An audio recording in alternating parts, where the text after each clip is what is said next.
ორგანიზაციები ჩამოყალიბდნენ, ესე მოდიოდნენ და პირდაპირ გეუბნებოდნენ, რომ ერთ ჰექტარში გადაგიხდი 50 ლარს.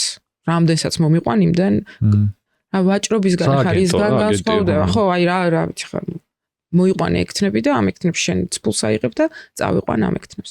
და დიდი ტალღა გავიდა ექთნების ძირითადად გადიან მომვლელებად.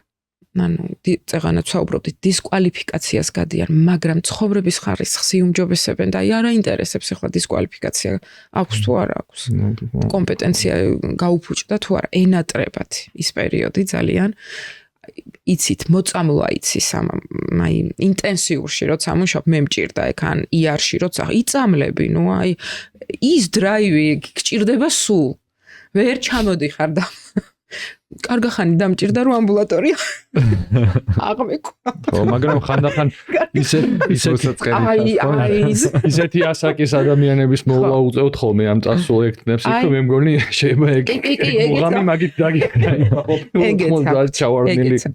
შესაბამისად რატომაც არა ევროპაში მოგზაურობენ უკეთესი ცხოვრების ხარისხი აქვთ რატომაც არა და გავიდნენ მაგრამ ვერ ჩამოდიან მაგრამ